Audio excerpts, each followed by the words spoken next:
하고 여러분 반갑습니다. 에베소서 3주차 강의 시작해 보도록 하겠습니다. 이번 주차의 주제는 감사와 기도입니다. 바울이 에베소서 1장 15, 23절에서 표현하는 에베소 성도들을 향한 감사와 에베소 성도들을 위한 기도의 내용에 대해서 살펴보는 것이 이번 주차의 주제가 되겠습니다. 먼저 본문을 제가 이렇게 15절에서 23절까지 여기다가 복사를 해와서 여러분들에게 보여주고 있는데요. 이렇게 키워드를 제가 몇 가지를 이렇게 정리를 해 보았습니다. 그래서 바울은 여기서 내가 현재 기도하고 있는데 너희들을 인하여 감사하고 있다. 감사의 이유가 뭘까요? 여러분들이 보여주는 믿음. 아이고, 잘 안 그려지네요. 여러분들이 보여주는 믿음과 사랑에 있다라는 거예요. 사랑은 성도들을 향하고 있고 믿음은 예수를 향하고 있습니다. 그죠? 믿음은 예수를 향하고 있고 사랑은 성도들을 향하고 있는데 이 둘이 다른 걸까요? 긴밀하게 연관이 돼 있다라는 거죠. 그 다음에 하나님에 대한 기도 속에서 지혜와 계시의 영을 달라라고 하는 기도를 요청을 합니다. 굉장히 독특하지요. 지혜와 계시의 영, 곧 성령을 의미합니다. 성령을 의미를 합니다. 지혜와 계시의 영. 근데 우리 기도의 대상은 궁극적인 대상은 하나님이고요. 하나님은 영광의 아버지죠. 영광의 아버지시고 앞에서 영광 등장을 했었죠. 그 다음에 주 예수 그리스도의 하나님이죠. 그래서 하나님과 예수 그리스도가 이제 영광의 아버지로 관계 맺어진다라고 하는 겁니다. 그 다음에 지혜와 계시의 영은 우리의 마음의 눈을 밝혀줍니다. 영안을 밝혀준다라고 하는 의미가 있습니다. 그래서 지혜와 계시의 영을 주어 그를 알게 하시고 하는 거하고 여러분의 마음의 눈을 밝혀주어라고 하는 것은 사실은 같은 내용입니다. 마음의 눈을 밝혀주게 되면 지혜와 계시의 영이신 성령께서 마음의 눈을 밝혀주시게 되면 부르심의 소망이 무엇인지, 성도 안에서 그의 기업의 영광의 부여함이 무엇인지, 그 다음에 그의 힘의 위력으로 역사하심을 따라 믿는 우리를 위한 그의 능력의 측량할 수 없는 위대함이 무엇인지에 대해서 알게 되는 것입니다. 오늘은 제가 좀 펜이 좀 이상한지 글씨가 좀 잘 안 써지고 있는데요. 좀 양해 부탁드립니다. 그 다음에 이제 하나님의 능력에 대한 설명을 조금 더 하고 있는데요. 하나님의 능력은 과거 그리스도를 향하여서 그를 부활시키셨고 보좌 우편에 앉히셨고 모든 이름 위에 뛰어난 이름을 주셨고 만물을 그 아래 복종시키셨고 교회를 위하여 그를 만물 위의 머리로 삼으셨다라고 하는 말을 설명을 바울이 중간에 추가해서 였습니다. 그 다음에 흥미롭게도 교회는 예수 그리스도의 몸이면서 만물 안에서 만물을 충만하게 하시는 분의 충만합니다 라고 하는 놀라운 선포를 하고 있습니다. 만물을 충만하게 하시는 분이 누굴까요? 만물을 충만하게 하시는 분은 하나님이시겠죠. 그죠? 혹은 하나님의 충만함을 예수 그리스도께서 가지고 계시기 때문에 여기서는 아마 예수 그리스도로 보는 것이 예수가 하나님의 충만함을 가지고 이제 하나님의 충만함이 예수를 통해서 교회에 오는 것으로 그렇게 이해하는 것도 나쁜 해석은 아닌 것 같습니다. 자, 이 세부적인 내용에 대해서 한번 살펴보도록 하겠습니다.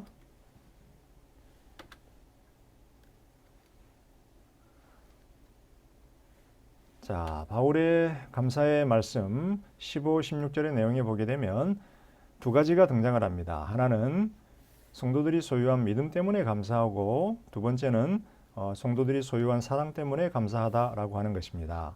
믿음이라고 하는 것은 주 예수를 향합니다. 사랑이라고 하는 것은 성도들을 향하는 것이지요. 자, 믿음이라고 하는 것은 공허한, 제가 항상 이야기하지만 공허한 외침이 아닙니다. 바울에게 믿음은 내용이 있다라는 거예요. 컨텐트가 있다라는 거지요. 그래서 바울이 소유한 믿음 안에는 내용, 컨텐트가 들어가 있는데 첫 번째는 하나님의 구원이 예수를 통해서 완성됐다라는 것입니다. 하나님의 구원이 예수를 통해서 완성됐다. 이 사실에는 예수님의 십자가의 희생과 죽음 그리고 부활에 대한 어떤 그런 믿음이 담겨져 있는 거지요. 자, 두 번째는 예수를 부활시키시고 하나님이 우주의 주로 삼으셨다라고 하는 내용입니다. 그래서 예수를 통해 하나님의 구원이 완성되고 이제 예수께서 부활한 예수께서 하나님의 의해서 우주의 주로 높임을 받으셨다라고 하는 이 사실을 믿는 겁니다. 이것은 로마서 10장 9절 10절에서 자세히 표현되고 있습니다. 이러한 내용을 여러분이 믿을 때 너네는 구원을 받는다. 예수가 부활했다라는 것과 그 다음에 우주의 주로 높아지셨다라고 하는 것을 믿으면 너희가 구원을 받을 것이다 라고 하는 사실을 바울은 로마서 10장 9, 10에서 상세히 설명을 하고 있습니다. 그래서 그 내용이 바로 성도들의 믿음이다 라는 겁니다. 믿음은 주 예수를 향하고 있고 궁극적으로는 주 예수를 높여주신 하나님을 향하고 있다라는 것입니다. 그런데 성도들의 믿음은 믿음에서 끝나지가 않습니다. 삶과 실천으로 표현이 돼야 되죠. 그것은 바로 서로를 향한 사랑으로 표현되어야 한다라는 겁니다. 이 두 가지가 긴밀하게 연결되어 있다라는 겁니다. 예수를 통한 하나님의 구원의 비밀의 시작은 바로 하나님의 사랑에 있습니다. 하나님께서 예수를 이 땅에 보내어 주셨다라고 하는 것은 세상을 향한 죄인들을 향한 하나님의 사랑의 표현입니다. 따라서 예수를 믿는다 혹은 예수를 통해서 이루어진 하나님의 구원을 믿는다라고 하는 것은 그 예수 복음 안에 담긴 하나님의 사랑을 깨닫는다는 것을 의미합니다. 로마서 5장 9절 10절이죠.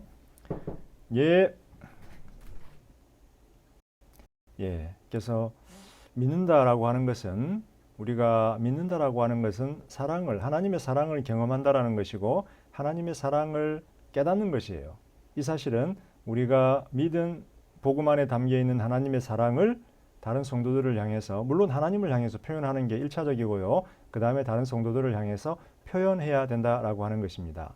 그래서 바울에게 믿음이라고 하는 것은 항상 이렇게 공허한 외침, 그냥 정신일도 하사불성 무조건 믿어라 뭐 이런 게 아니고요. 분명한 내용이 있습니다. 그 내용은 기독론적인 내용이죠. 예수를 통해서 그 다음에 예수를 하나님이 우주의 주로 삼으셨다라는 기독론적 내용이 담겨 있고요. 그 다음에 바울에게 믿음은 단순한 교리적인 믿음에 그치지 않습니다. 단순한 교리적인 동의에 그치지 않고 사랑으로 실천되어야 한다라는 것입니다. 하나님의 비밀과 사랑의 동기를 깨달은 성도들은 다른 이들을 향하여 하나님의 사랑을 계시해야 할 책임이 있습니다. 그래서 성도들의 어떤 그런 내가 정말 성도다, 내가 하나님 앞에서 믿음을 가진 존재다라고 하는 것의 증거는 바로 그 사람의 삶을 통해서 하나님의 사랑이 계시되느냐, 계시되지 않느냐의 여부라는 거예요. 그래서 예수 믿는다라고 하면서 하나님 믿는다라고 하면서 삶은 뭐 범죄자의 삶을 산다. 그 사람은 그 믿음의 본질에 대해서 한번 질문해 볼 필요가 있는 거예요. 왜냐하면 하나님을 향한 예수를 향한 참다운 믿음의 어떤 그 본질은 하나님의 사랑에 있고 하나님의 사랑의 계시를 통해서 그 사람이 참된 믿음을 소유하고 있는지를 알 수 있다라고 하는 것입니다. 자, 바울의 감사의 말씀 두 번째 내용인데요. 에베소 성도들의 믿음과 사랑을 인해서 바울이 감사하고 있어요. 왜냐하면 그들이 소유한 믿음과 사랑은 바울이 선포한 복음이 효과적으로 역사했다라고 하는 사실에 대한 증거이기 때문이에요. 그들이 믿고 사랑했다라고 하는 이 사실, 이 두 가지 사실은 그들이 바울이 전한 복음을 듣고 믿었고 그 복음에 담긴 내용을 따라서 살고 있다라고 하는 사실을 알려주기 때문에 바울이 선포한 복음이 굉장히 효과적으로 역사해서 그들 삶의 내면의 변화를 가져왔다라고 하는 사실에 대한 증거가 돼요. 회심의 변화죠. 회심의 변화. 그죠? 인식적인 변화이고 삶의 생활의 실천적인 변화지요. 자, 이런 변화가 왔다라고 하는 증거이기 때문에 바울은 에베소 성도들이 보여주는 믿음과 사랑 때문에 굉장히 감사해하고 있습니다. 왜 그럴까요? 그들이 믿은 예수 복음에 담긴 하나님의 사랑을 잘 이해하고 실천하고 있기 때문이다라는 것입니다. 자, 로마서 5장 8절을 제가 여기서 인용하고 있습니다. 인용하는 이유는 로마서가 에베소서 전에 쓰여졌는데요. 로마서 안에 어떤 그 바울 복음이 상세히 설명되고 있습니다. 그래서 로마서가 바로 전제되고 있어요. 에베소서에서 바울은 자신의 로마서를 전제하고 있고요. 로마서에서 기록한 자신의 복음을 잘 전제하고 있다라는 겁니다. 5장 8절에 이렇게 이야기하죠. 우리가 성도들이 아직 죄인 되었을 때에 그리스도께서 우리를 위하여 죽으심으로 하나님께서 우리에 대한 자기의 사랑을 확증하셨다라는 겁니다. 다시 한번 우리가 아직 죄인 되었을 때에 그리스도께서 우리를 위하여 죽으심으로 하나님께서 우리에 대한 자기의 사랑을 확증하셨다라는 거예요. 그래서 여기서 보면 하나님이 등장하고요. 우리가 등장하는데 우리가 죄인이었다라는 거죠. 죄인이었다라는 사실은 하나님의 원수라는 거죠. 그런데 하나님께서 아들을 보냈어요. 예수를 보내서 우리 대신 죽으셨다라는 거예요. 이 말은 하나님이 우리를 얼마나 사랑했는지에 대한 확증, 증거가 된다라고 하는 것입니다.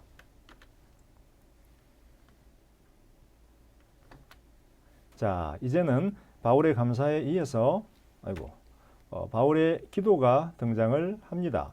17, 19절에 걸쳐서 바울이 기도하고 있는데요. 두 가지 내용이 담겨 있습니다. 바울의 기도 안에는 첫 번째, 지혜와 계시의 영이 부어지게 해달라는 겁니다. 지혜와 계시의 영이 성도들에게 부어지면 성도들의 영안이 밝아지겠지요. 그래서 이 둘은 사실은 연관되어 있습니다. 지혜와 계시의 영이 주어지면 성도들의 영안이 밝아집니다. 자, 그렇다면 바울은 지혜와 계시의 영이 부어짐을 통해서 어떤 결과를 얻기를 원하고 성도들이 지혜와 계시의 영을 받은 다음에 어떤 변화를 경험하기를 원할까요? 지혜와 계시의 영은 첫 번째, 하나님을 알게 합니다. 다시 말하면 하나님에 대한 지식의 진보를 가져오게 됩니다. 물론 하나님을 안다라고 하는 것은 하나님께서 행하신 예수 복음, 그리고 구원, 그리고 성도들과 교회들을 향한 하나님의 사역, 이 모든 것들을 다 포함하는 거죠. 그래서 이 모든 것들을 다 한마디로 하나님을 알게 된다, 하나님에 대한 지식의 진보를 가져오게 된다라는 것입니다. 이 말은 여러분들이 성경을 읽고 해석할 때, 그 다음에 이해하고 해석하고 공부하고 묵상할 때 여러분 어떻게 해야 된다는 거예요? 공부를 해야죠. 당연히 이성적인 공부를 해야 되지만 지혜와 계시의 영이 부어져야 된다는 겁니다. 그래야 다시 말하면 성령의 감동과 은혜와 인도가 있어야 여러분들의 또 저의 하나님에 대한 지식의 진보가 있다라고 하는 것입니다. 그래서 말씀과 성경은 말씀이니까 말씀과 성령 간의 관계를 우리가 엄격하게 차단시켜버리면 안 되는 겁니다. 말씀은 하나님에 대한 지식을 담고 있고요. 성령은 하나님에 대한 지식을 진보시켜주는 분입니다. 우리가 하나님에 대한 지식을 얻고 이해할 수 있도록 해주시는 분이에요. 다시 말하면 성령과 말씀은 긴밀하게 연관이 되어 있다는 거예요. 성령은 말씀을 이해시켜주고요. 말씀 안에 담겨있는 하나님에 대한 지식을 깨닫게 해주시는 분이라는 거예요. 여러분들이 공부하면서 묵상하면서 혹은 수업을 들으면서 성령의 도우심을 구해야 할 필요가 있다라고 하는 사실입니다. 자, 지혜와 계시의 영이 부어지면 성도들의 영안이 밝아집니다. 무언가 내 안에 성령이 들어오면 내 안에 있는 영혼의 눈이 밝아지고 열려서 무언가를 깨달을 수 있게 된다는 겁니다. 하나님에 대해서 깨달을 수 있게 되죠. 그런데 하나님에 대한 지식을 바울은 이 세 가지의 형태로 좀 더 상세히 설명을 합니다. 즉 하나님에 대한 지식을 세 가지의 형태로 조금 더 자세하게 표현을 하는데요. 바울은 뭐라고 이야기하냐면 19절에서 영안이 밝아지면 성도들에게 주어진 부르심의 소망에 대해서 깨닫게 되고 성도들에게 주어진 하나님의 기업에 담긴 영광의 부유함에 대해서 깨닫게 되고 성도들을 위해서 역사하는 하나님의 능력에 측량할 수 없는 위대함에 대해서 깨닫게 된다라고 하는 것입니다.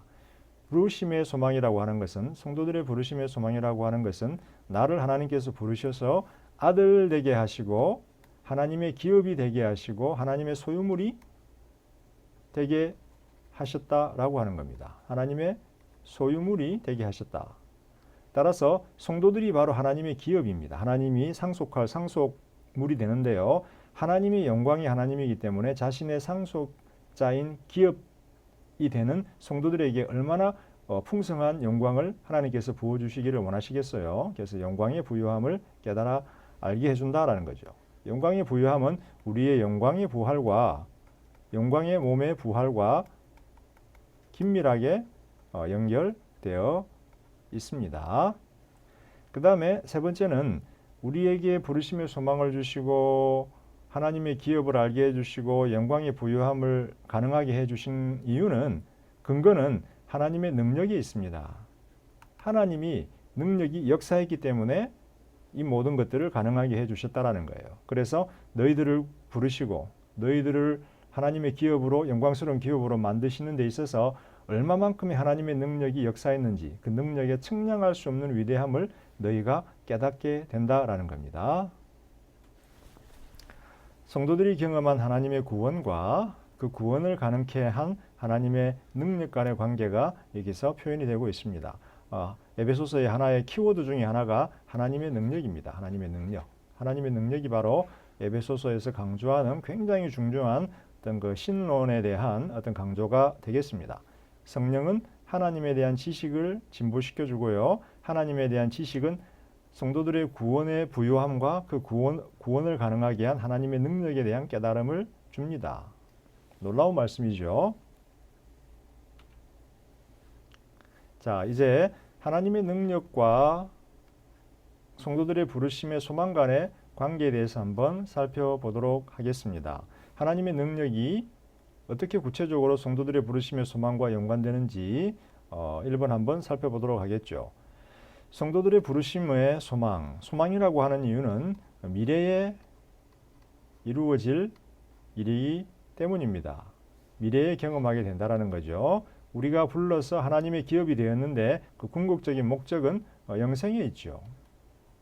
하나님의 부르심의 목적은 영생에 있는데 영생을 위해서는 우리가 영광스러운 부활을 경험해야 합니다. 그래서 부활 시에 경험할 영광스러운 변화가 바로 우리가 미래에 경험하게 될 영광이고요. 그게 바로 우리들이 성도로 부르심을 받은 부르심의 최종적인 결과가 됩니다. 따라서 그런데 이 결과는 이 영광스러운 변화는 영생은 미래에 경험할 것이기 때문에 소망이라고 바울이 부릅니다. 성도들의 부르심의 소망, 즉 영생으로의 부르심을 하나님께서 성도들에게 허락하셨고 그것을 위해서 부활의 변화를 경험하게 하실 거다라는 겁니다. 이것이 미래에 있을 것이기 때문에 소망이다라는 거죠. 에베소서의 좀 독특한 빌립보서 3장 20, 21절하고 고린도전서 15장 40, 49절에서 성도들의 영광스러운 변화에 대한 설명을 바울이 자세히 전달해주고 있습니다.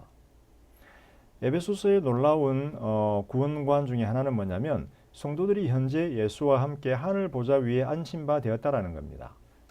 하늘 보좌 위에 성부가 계시고 성자가 계시겠죠. 보좌 위에. 근데 놀라운 것은 그 옆에 우리가 함께 앉힌 바 되었다라는 것입니다. 굉장히 놀라운 것이죠. 이것의 의미가 뭘까요? 보좌에 함께 앉는다라고 하는 것은 하나님의 주권과 통치를 공유하는 하나님의 자녀가 되었다라고 하는 것을 의미하죠. 주 예수께서 하나님의 독생자로서 우주의 주로 높아지시고 우주를 다스리는 통치자가 되신 것처럼 우리도 하나님의 자녀이기 때문에 하나님의 보좌를 공유하면서 우주를 다스리는 통치자들이 된다라고 하는 것입니다. 하나님의 자녀들이기 때문에. 그런데 에베소서에서는 영적인 측면에서 보면 우리가 현재 이미 예수와 함께 하늘 보좌 위에 앉힌 바 되었다라는 것입니다. 그러나 체험적인 측면에서 볼 때 우리의 어떤 개인적인 경험과 체험적인 측면에서 볼 때 이 경험은 미래에 속하게 되는 거죠. 따라서 이 성도들의 부르심의 소망이라는 표현이 우리에게 적용이 되는 겁니다.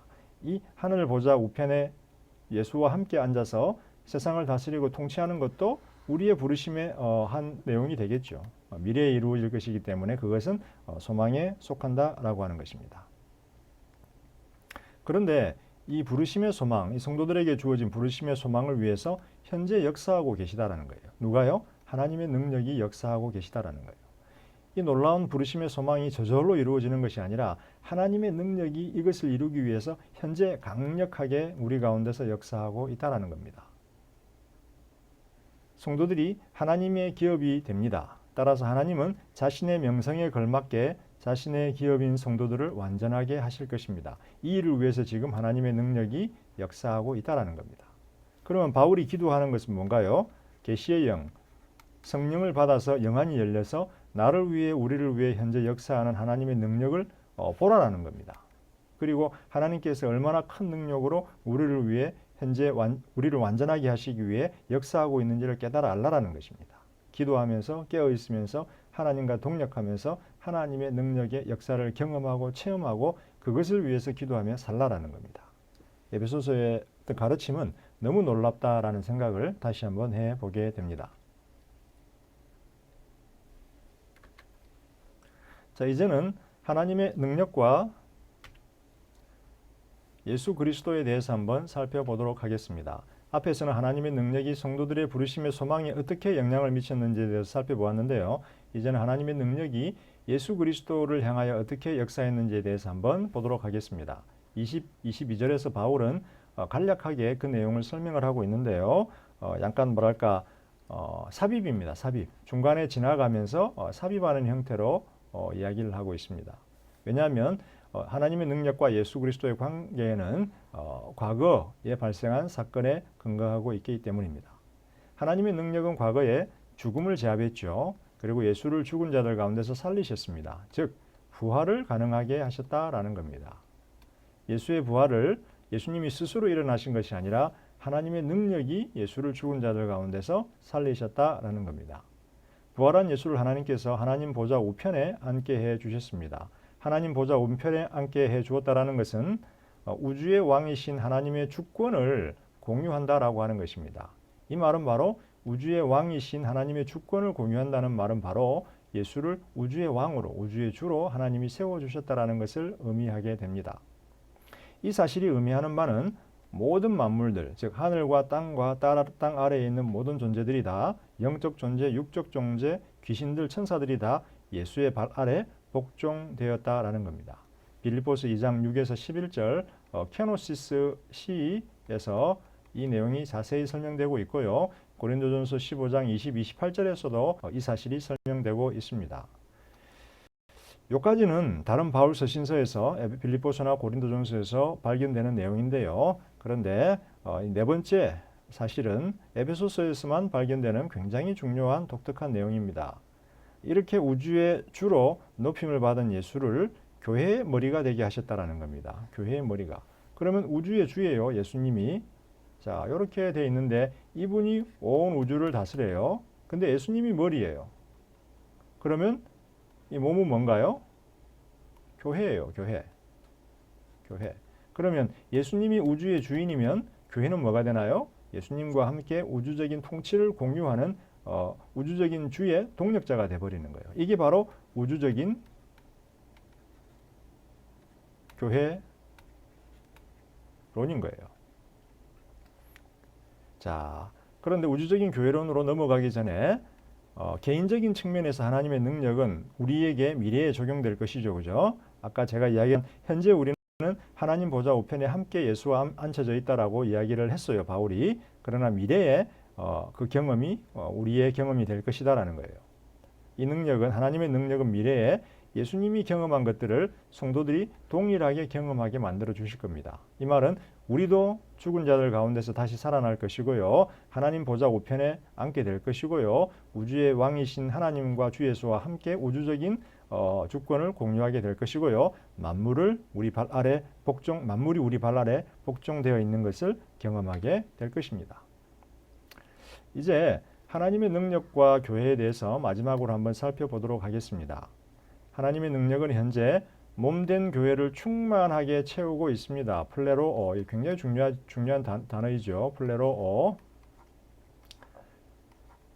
글씨가 잘 안 써지네요. 플레로오. 능력은 현재 만물을 몸된 교회를 충만하게 채우고 계시고요. 그 다음에 이 교회를 통해서 만물을 통치하고 채워가는 사역을 진행 중에 있습니다.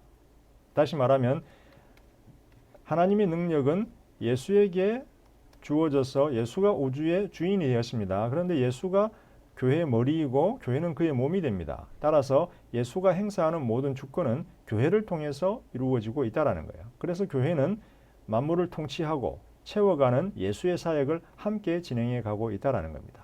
놀라운 말이죠. 그러므로 교회는 단순히 눈에 보이는 교회, 지역적인 교회를 떠나서 우주적인 교회라고 칭함을 받게 됩니다. 수많은 교회들이 우리 눈앞에 보이게 되지만 그 교회들은 영적 실체인 우주적인 교회를 보여주는 증거들이 됩니다. 교회는 머리된 예수의 몸으로서 우주를 통치하는 우주적인 존재가 됩니다. 만물을 채우고 통치하는 주 예수의 사역에 교회가 동력자로 동참하게 된다는 것입니다. 놀라운 우주적 교회에 대한 바울의 어떤 그런 가르침은 2장 1에서 3장 13절 이어지는 본문에서 자세히 설명이 되어질 겁니다. 우주적 교회의 탄생 그리고 선교 사명에 대한 자세한 설명이 이어지는 본문에서 보여지게 될 것입니다. 자, 여러분 이렇게 해서 우리가 또 3주차 내용을 자세히 한번 다뤄보았습니다. 바울의 감사와 기도의 내용에 대해서 다뤄보았는데요. 이번 동영상도 여러분들에게 유익하고 의미 있는 동영상이 되었기를 기도해 봅니다. 감사합니다.